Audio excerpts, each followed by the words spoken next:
Hi, welcome to Channel Squared, where we connect with you, the divine, and then channel here with you live. I'm Heather Marie, founder of Soulgate. And I'm Jody Lynn Craven, founder of Abundance Consciousness. And today we're talking to Marilyn Penny, soul realignment practitioner, also spiritual life coach, relationship life coach. Welcome, Marilyn. We're excited to hear some magic. Thank you. I'm excited to share the magic. Jody Lynn and Heather, thanks for having me. Yeah. So tell us a little bit about you and what you do. Because we've talked about it before that a lot of people don't understand what soul realignment practitioner means. So what does that mean? Yeah. Okay. First of all, I just want to say quickly that my background is hospitality. I'm a business person. So I really didn't get into this until I was in my 50s. So it's kind of an interesting story that I tell because I like to share with people that it's never too late to start a spiritual journey. You can start it when you're 2, you can start it when you're 22 or 52 or 102 for that matter. So I kind of tripped into my spiritual journey coming out of depression and leaving a marriage and all kinds of stuff was going on. I always wanted to be a life coach. I just knew that I had life experience and work experience and stuff that I could help and guide people. So the piece that was very interesting to me was learning about the Akashic Records and bringing soul realignment into the picture, as it became very specific. So I could really go in and say, okay, this is a block that is holding you back. Let's talk about that. Rather than people having to try and tell me what's wrong and then us having to work it out, it was kind of done in reverse, which a lot of clients really love because they're a little bit confused in terms of what they need to fix. They don't really know. So I start with an intention. And then I actually go in and read the records. I'm just trained to read a certain protocol. There are lots of Akashic type readings, and some of them are more free flowing. Mine is a little more specific. So I actually have certain blocks that I am looking for. And then together we release them. So it's just such a very cool process. I have just evolved that and sort of learned about how relationships and primarily the relationship with yourself and then with other people and with your space all sort of lines up, and I can help with all of those things. So this is so fascinating. I'm loving this topic already because I have also accessed the Akashic Records quite heavily when I was kind of coming out of the closet as a channel. And so, my understanding about souls that have access to the Akashic Records, there are souls that have access to the Akashic Records via guides, like the guides will retrieve the records and then produce the records, and then you're allowed to review the records, or they have direct access to the records. Have you explored which it is for you? Do you use guides or do you have direct access? No, I go in through direct access with your permission. I always have permission, and I always have the access points, which is your name, essentially your name, your birth date, your location of birth. So I do clarify that I'm in there. I don't have a trance. It's a very practical process. That's kind of what I like about it too, is that I just request access and I envision myself walking into a big old library. And then I access the records, and it's fascinating to me still. It's been years and I'm still blown away by what I uncover. Yeah. It's really like, Marilyn, the reason I'm asking this specific question is because I want anyone who's listening to this conversation to understand how truly special that is. Not everybody has direct access to the Akashic Records. Those are that's the story of your soul. Everything that your soul has experienced is recorded in these great texts or these great records. And most healers who do Akashic Record work, they do this using guides. And there are very few incarnate souls on earth right now that are available and that have access directly in the way that you do. And so I want to just really line that out for anyone who's listening to this conversation, how rare and what a gem you are to be somebody who can access the records directly and give the answers that you can provide. So, thank you for stepping forward and doing this very important work, because it is important and there's not a lot of you out here to do it. So I just want to say thank you for that. Oh, thank you. And I want to say too that I'm only allowed access to what your soul wants me to know, that what your soul is ready to hear about and to release. So it's not a free for all for me. And I don't carry, I'm not given the ability to just clear everything automatically, right? It's your intention and if you would like these things cleared, we work together and we do that together. So it is very much, you are still in control of your information, right? Right. And I'm the the thing guide. is, right. And the thing is that this is why you have the access that you have, is because on a soul level that you only work in the records you have permission to work in. They don't give that out willy-nilly, Exactly. So, yeah. the fact that you are like, I have to have your permission. We go and we do it together. There's intention setting behind it. This is why you have this amazing access.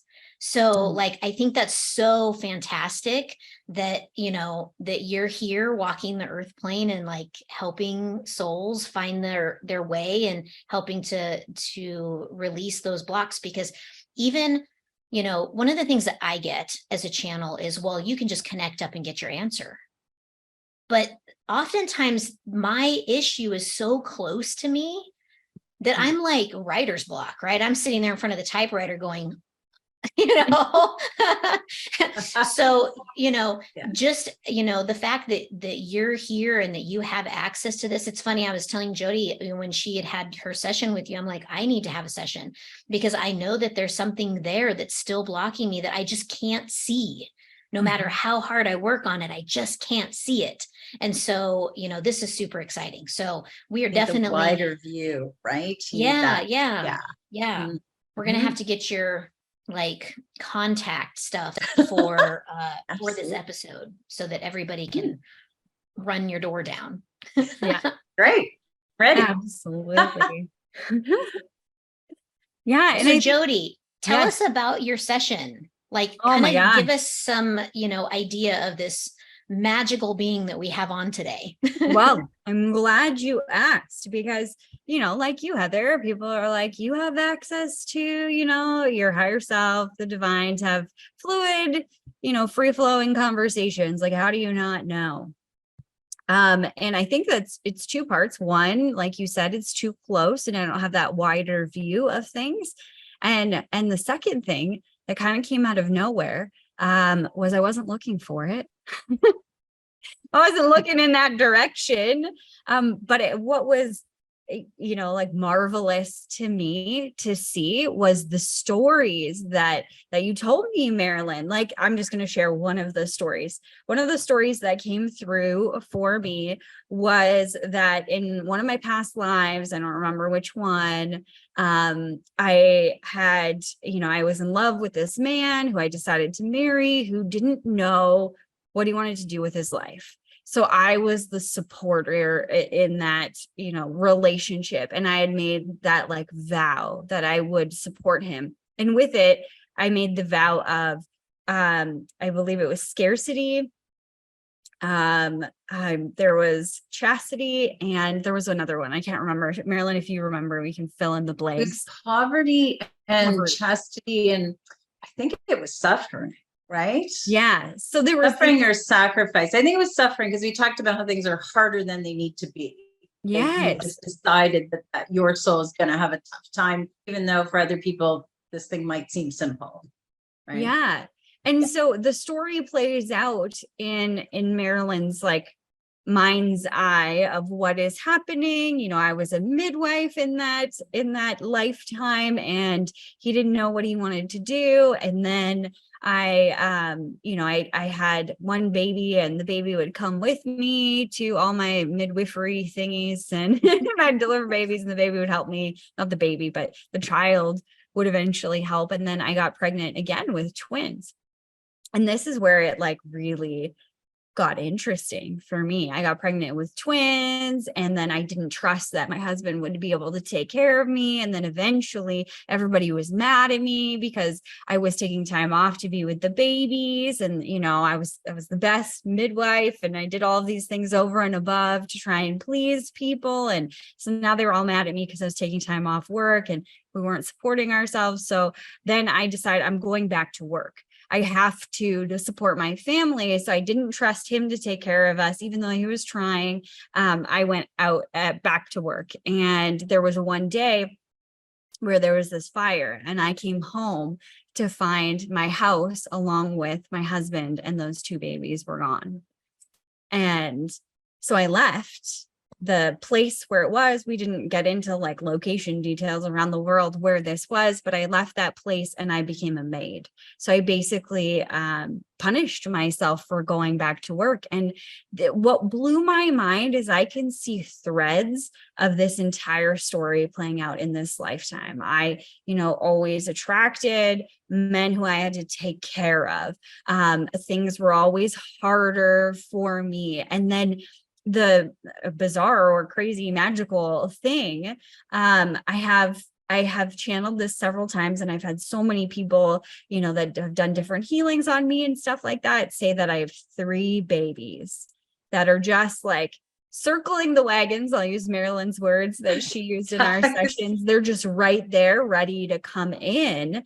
And what was even more interesting about this story is that I've lost 2 babies. So there was all of these, things that I was seeing. I had no idea.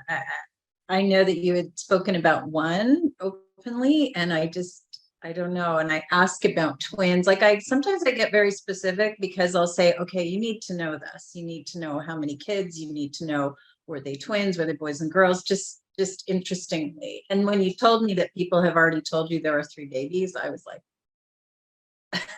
that was yes. Yeah. So it's mind blowing how many connections there are, and how I had made that vow to poverty and how it would play out in my life. Cause it's interesting because I'm the, abundance possibilities queen. And that's something that I teach on. So I didn't expect that to come up, but the way that Marilyn explained it would be either it's hard for you to accumulate money or bring in money, or hard for you to keep it. And I have noticed throughout different times in my life, I'll go through this pattern of I'll have a lot of money come in and then it's gone. So it really hit home for me that I was holding on to these things and that I was blocking, having those babies come in and having a different experience in a bunch of different areas in my life, just because of these vows that I had made. And that was like maybe 10%, not even, of the entire session we had. Yeah. Well, it's interesting, Jody, that you bring up these vows, because this is something that I see time and time again. And Marilyn, I know that you've seen it a gazillion times, where the soul has its experience and then it comes back and it makes a vow, I'm never going to have that again, or I'm not going to have that, or I am going to have that. Right. And so, it's like, and the thing is on the other side, there's no human emotion attached to making the vow, right? It's just like, oh, I want to have this experience of torture and tumultuousness, right? And so I commit to having that next go.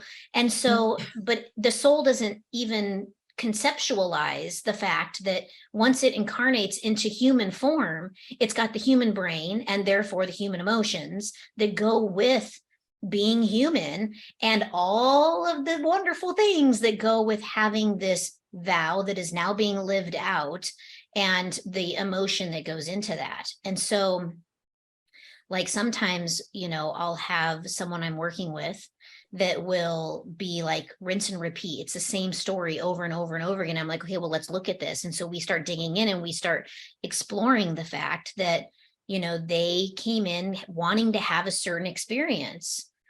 And so we need to satisfy the experience so that we can move on sometimes. Or you can make a different choice at any point. You can choose differently. I don't know how many times I've seen a vow of silence, and that's like, oh, that's pretty eye-opening too, because people say, oh, I totally shut down all the time. And it's like, well, we need to now clear that and make a different choice. And then they realize, and sometimes they consciously go past it and they say, well, I'm not like that anymore. I used to be like that. I'm not like that anymore. So, okay. So consciously you've come past it, but your subconscious, it's still dragging you down. It's still in there and it will get triggered at some point. And then that's what happens. This trigger kind of goes off and go, oh, that's happening again. Why is that happening again? So, and that's where we can actually go in and clear it. Not the story, because the story happened, but those blocks and stuff that are sitting there, you just want to clear them, out, you know? Yeah. Yeah. Absolutely. Another thing that I noticed too, there was something else we talked about, and I can't remember all of the details, but it was something about like trying to keep the peace between everybody and like nobody can fight and like try and keep the peace. And it dawned on me this weekend that I was witnessing that pattern come up in my life of like, you know, this was going on over here and this was going on over here. And there was some like agitation and I felt like I was in the middle and I was like, no, I'm in the middle. Like I can fully take a step back. You guys do you. Like if you're not happy, fix it. Like choose something different. Like it's not up to me. Like I removed myself from that situation. So I'm starting to see, you know, it's only been just over a week, but I'm starting to see these things play out in real life, real time, in these moments that I'm witnessing. Oh, I can see how I used to go down that path and how I used to feel, and I no longer have to. Well, and that's your soul's energy that we talked about of order. So you don't like drama. So people who don't like drama don't always know how to remove themselves. So they will try to mitigate that drama by controlling other things so that the drama doesn't happen. But that's exhausting, right? You just keep addressing and attracting these things that you need to deal with and manage rather than just knowing how to remove yourself. So yeah, brilliant. That's so cool. A lot of this work is awareness, right? It's just understanding who we are at soul level. And that's why I love it in relationships too, because I'll work with couples and I'll actually be able to tell each other, here's how you support each other with your soul's energies, your soul's personalities. Here's what stuff you have between each other that is keeping you from advancing your relationship, essentially. So it's really cool. It really brings ease to some people too, that are struggling with a relationship as well. So yeah, there's so many things like helping with careers or helping people with their whole, you know, that poverty mindset. Well, maybe you have some vows in here. Maybe you've attracted some of that, or you just want to keep living that over and over and over again. You don't know how to break the cycle, right? Or stop the record from skipping. Yes. You know, yeah. Now, I have a question. We have interviewed other practitioners that do work in the Akashic Records, and some of them have, you know, there's a lot of different processes and styles and things like that. And there's one in particular that's coming up where she would essentially, like in dealing with the block, she would like burn the records, right? She'd like throw the books into the fire. And so it was, for me, in like experiencing like how this modality is being used, it felt very destructive because, you know, the records, the way that they are, you know, this is your soul's journey, and you know, your soul set out on the journey for a reason.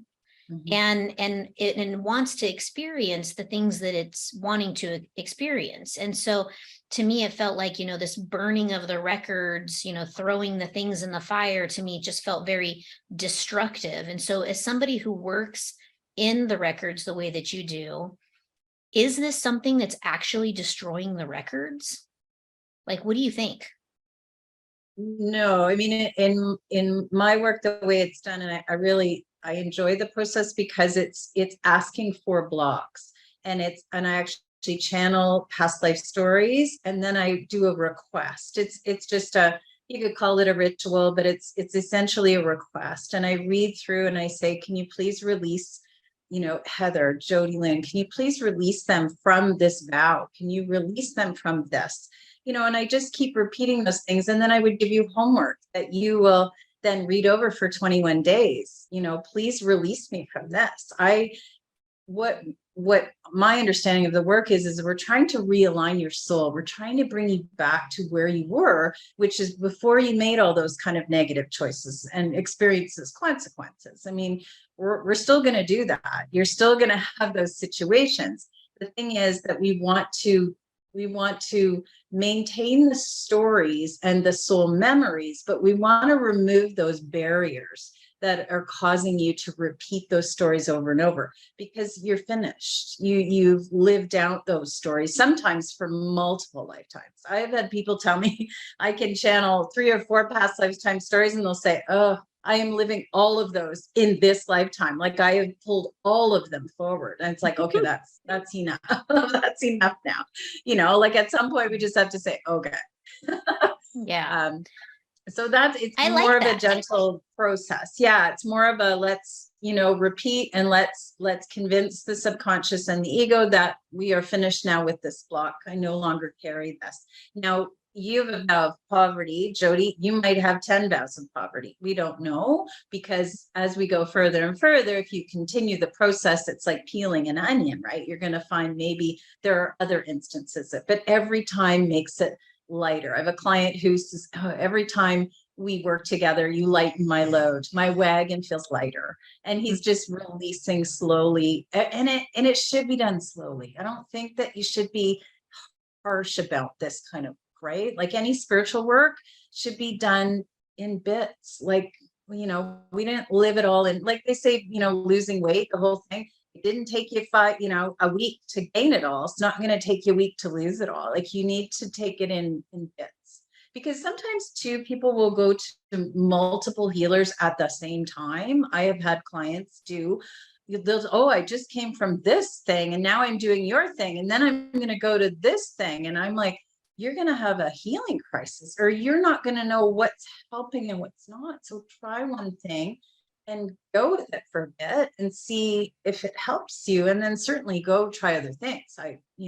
For sure. But yeah, that scares me a little bit when people kind of think it's just like, oh, one off. Let's just do it.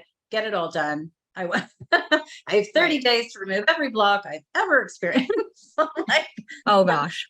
I'm not on the express line, it's divine timing, like you guys talk about, right? It's, things will happen in due course, and you will release what your soul is ready to release. Yep. I can't control that. Yeah, absolutely. Some of the other things that we talked about during our session, or one of the other things we talked about was, and I can't remember how you phrased it, but these earthbound souls that will like cling to you. Can you tell us more about what that means and who that affects? And you can talk about me if you want. Sure. So earthbound souls in this work, they're technically souls that have not fully transitioned. So there are 3 types. There are earthbound souls that are related to us. So say your mother or your father passes, someone close to you passes, and they just can't let go. So they will stay earthbound. They will use your energy essentially to stay earthbound. So that is draining on your energy field. And it also doesn't allow them to fully, carry on into their spiritual journey. So it's really important to release those. There are independent earthbound souls that have no connection to you whatsoever, but they're connected to an energy that you're emitting. So if you are feeling anxious and there's an earthbound soul around there that has that anxiety energy, they're going to swoop in and say, oh, Jody has anxiety. I'm going to make it big for her, and I'm going to use that anxiety to stay earthbound. So that's going to mess with you a little bit. And then there are disruptive earthbound souls that have been around a long, long time. And they're the ones that can mess with your sleep, make you confused, disorganized, you lose things, you're just a little bit nuts. And sometimes things have happened in your life. You've gone through a rough time, and a disruptive earthbound soul is going to feed off of that and stick around with you. So if, say, I had I have many situations in my lifetime. Say a disruptive soul attached to me when I was 16 years old, and I'm in my 50s now, and that's been in my energy field for all of these years. So it's really important. And that's why I love the present life stories too, because I can actually say, okay, what was going on when you were 22? Because we have some things here that need to be cleared. You need to let that story go. So that's Earthbound Souls in a nutshell, in a big nutshell. Yeah. And we cleaned some of those up too. Yeah. And you do. And I hope that you felt that sort of lift in your energy, because that's what I'm excited about when people tell me, I just feel lighter. I just feel like I have a little bit less carrying me down. I don't feel that weight of stuff, Mm-hmm. I found that I felt more stable, if I can put it that way. Like last week, there was a lot of stuff going on and a lot of things that I felt like, oh, this would have knocked me down, or I would have been more worried or whatever about said thing happening. I would have had a bigger, more visceral response to it. And it was like, okay, and how do we want to move forward? Like, it was just no big deal. All right, how are we moving forward with this? We'll figure it out. Like, it's always, the best is always happening for me. I just had this, I felt more rooted, I felt more stable, and I felt like I was clearer on, okay, like, I believe that this is all working out for me. So I'm allowing myself to surrender and watch it play out. Yeah. And I remember something specific, Jody, that we found for you was we called it a web scar in your first chakra. So when you met your husband and you settled down and you got married, that was an acknowledgement that you had repaired your first chakra, and that may have triggered something just to help you feel more grounded, that acknowledgement that you had done that. I love that. That story was my favorite, I think, of the whole thing. So when you have another question, when you're working with somebody and you first start your session with them, do you immediately get like an intuitive feel from them, or do you strictly stick to your process? So I do the work ahead of time. So I see. take the information, and as soon as, actually more and more, and I've been doing this a few years now. So now as soon as I get into the records, I start to feel stuff. And as the blocks are coming up, I'm like, oh, okay, this is that's a that. And as soon as I started working on Jody Lynn's record, I said, there's a child has been lost. I didn't know all the details. I just make little notes as I'm going, and I sort of have a feel for it. And then I take all the blocks and then I put them into past life and present life sort of patterns, like negative patterns. And then I channel the stories. So, and I was saying to Jody Lynn, I said, it doesn't usually happen to me, but as I started I just started getting kind of information just throughout the few days before I was even preparing. I was like, and it's kind of cool, because I do still use my pendulum to confirm that I have the right information, but I'm learning to trust more that I just have it. And I ask a question and say, am I on the right track with this story? Do I have this story? And as I'm writing the story, I just actually channel it, write it all down.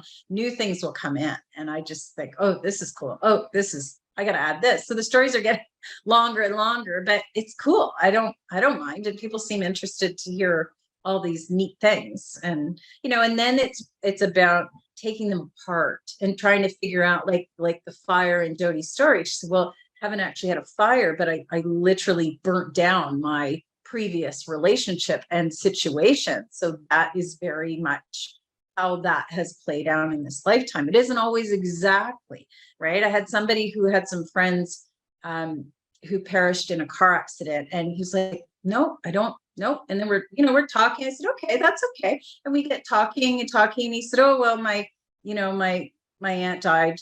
And I said, oh, she died young. And I said, oh, how did she die? She died in a car crash. I said, okay, there's your car crash. I figure it out, like how it's playing out. And it could be a totally different way, but somehow these situations are replaying themselves for you. Mm-hmm. Mm-hmm. That's my favorite part about doing spiritual work is when you get the information, and you put it all down, and then you're like, okay, let's talk about this stuff. And like, as you're going through with the recipient of the information, they can start putting the pieces together, and you start seeing this puzzle come together as a much clearer picture. That's my favorite part too, for sure. Yeah. And Yeah. sometimes, and it's just, the thing for me as a practitioner too, is that I just trust that the information is correct. That is such a big part of it, because people can say, oh, no, I don't, no, I'm not like that. Or no, I don't connect to that. And I just say, okay, let's just keep talking. And Yeah. eventually it comes around. Like, it's like, okay, so there's that. And there's how that fits. And I have a really, I don't know, it was God given. I have this really kind of cool memory that I remember stuff. So I will remember at the beginning of the reading, remember when we said that, remember when this happened and that, and we sort of just, and it does take a while after, like, it's quite a long session. So, I mean, Jody, you can speak to this, like, you're processing probably for a couple of days, and then you really do need to re-listen to the recording, because there's just so much information. You can't possibly, digest it all in that space and time. It's like, okay, I need a couple of days to kind of get through this and figure it all out. Yeah. And I even felt like the 7-day protocol. So there's like a larger protocol, but there's a more intense, the first 7 days are the most intense with 2 different pieces of homework.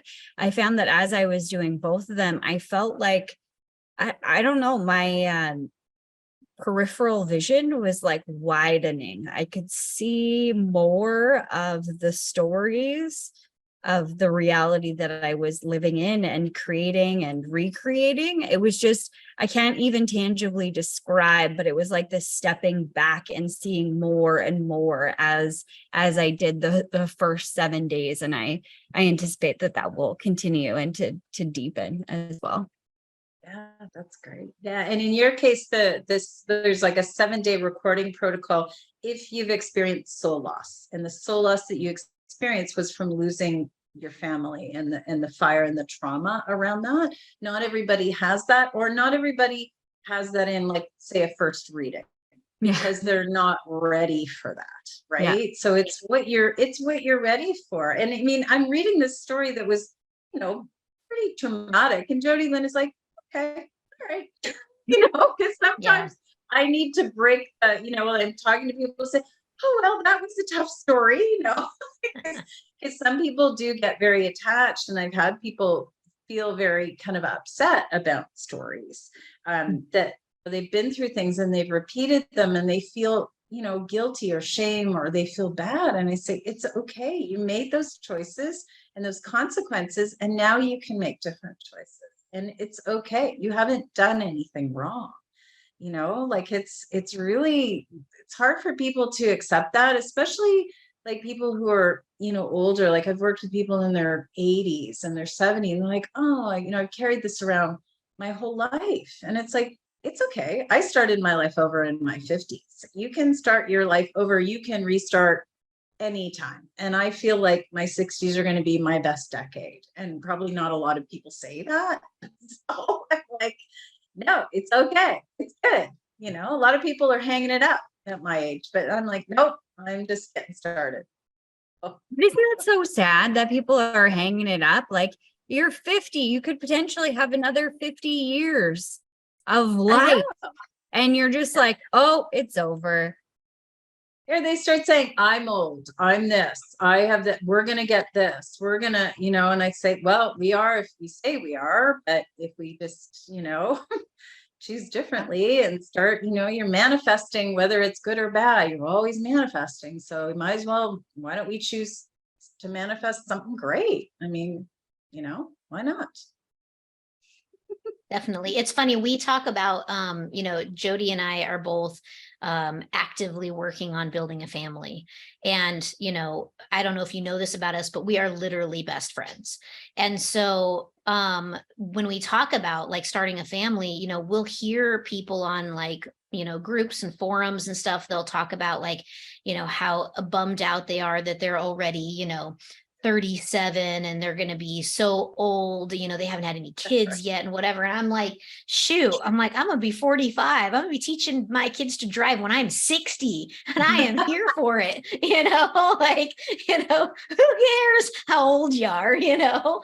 But it's really like funny how people have this such a funny thing about age, you know, and how, you know, and I don't know, I feel like it kind of hits at 40 is when you start suddenly being like maybe faced with your mortality a little bit more and you're like, oh man, I'm in the last half of my life now. But the fact is that you can make it what you want it to be. You know, it doesn't have to be illness and slow and tired and old and wrinkled, and you know, it doesn't have to be any of that. It can be, you know, No. yeah, it can be the No. best years of your life.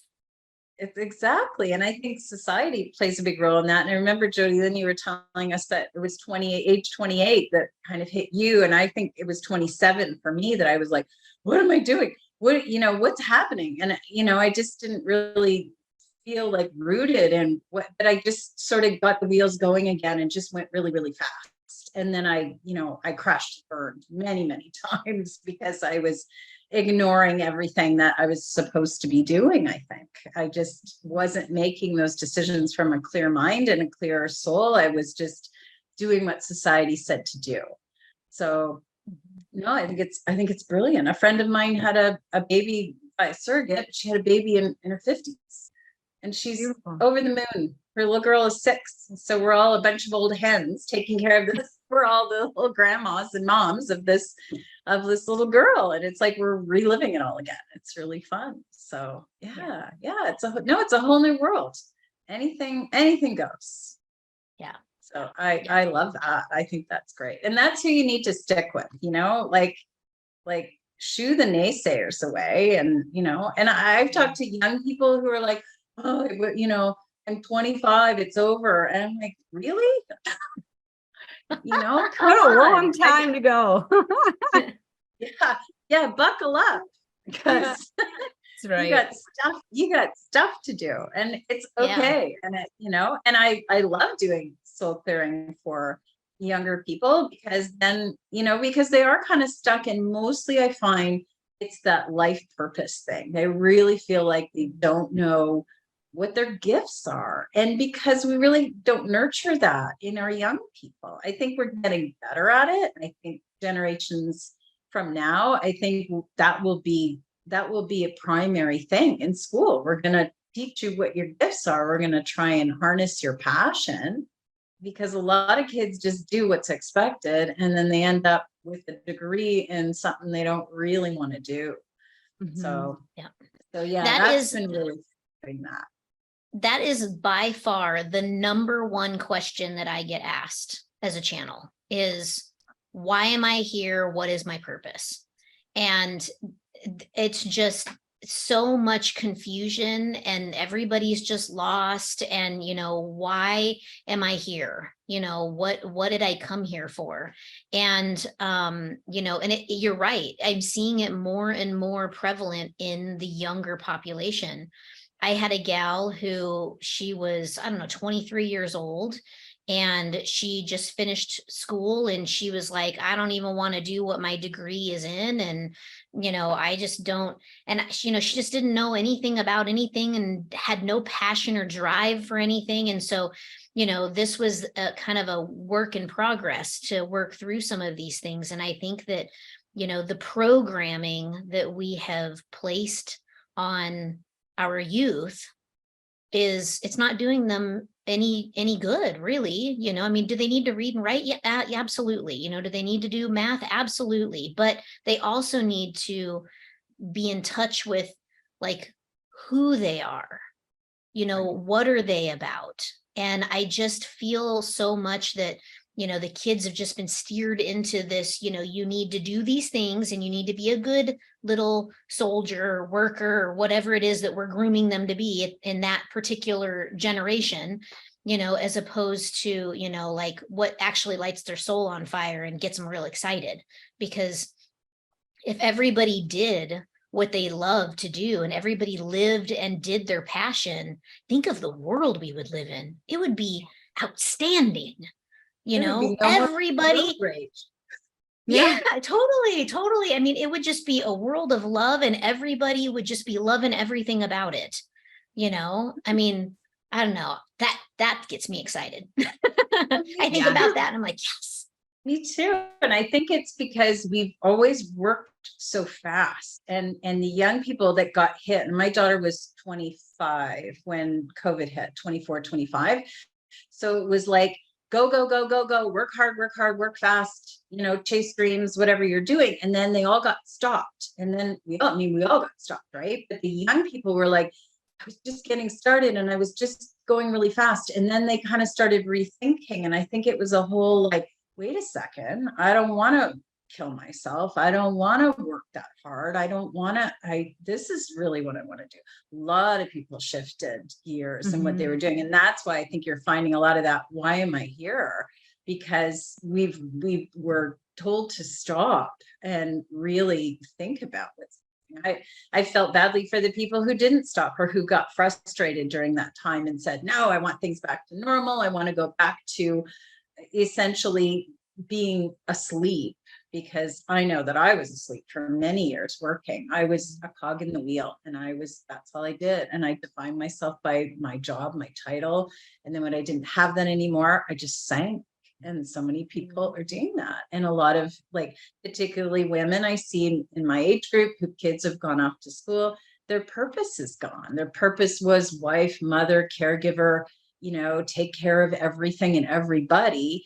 And then everyone's gone. I went through that in 2021. I got, you know, told I had to move out of my house.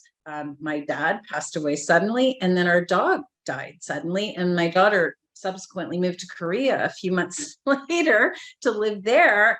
And that was it. Everyone in my life, my boyfriend actually moved for the 6 months to go work in the East Coast. And I was like, everyone that I took care of in my life is suddenly gone. And it was mind blowing, but luckily I was pretty solid in my purpose and I was happy with who I was. So I didn't freak out and I didn't, you know, the old me would have just curled up in a ball probably for, you know, a year, but no, I was okay. And people were kind of around me. Are you okay? Are you okay? You know, and I said, yeah, I'm good. I'm good. It's wow. What a difference in my life. It was the tower over and over again, but that was the way it was meant to play out for me. So, okay. Well, and you know, yeah. And I think that, you know, having that experience too probably positioned you even more so to do the work that you're doing now, you know, having those experiences and being able to relate maybe something that you have discovered in your work in their Akashic records, being able to relate that back to them too. You know, I think that that's very important work. Every healer I've ever met has gone through the tower over and over and over again, you know, and it's because they have to in order to make it like relatable and so that they can create that connection with the soul that they're there to help. So I, you know, again, I really like applaud the work that you're doing. And I think it's just fantastic. And I wish we had a gazillion more of you out there to, you know, help show the way. And you know, I'm really glad that we had this conversation today. Marilyn, how do people reach you? Like if someone wants to work with you, how do they find you? My website is lifeguidecoaching.ca, and I actually have lifeguidecoaching.ca/relationships, and there's a wonderful guide on there on finding love again, because that's something that I did in my 50s. And I also have just the guide, which is a guide about being your authentic self, because I really like to help people sort of dig through all the crap and figure out who they are and how they can live authentically and come back to themselves. So, and I'm on Instagram at Life Guide Coaching and, you know, Facebook, and you can find me. Yeah. And I'm excited to work with lots of people.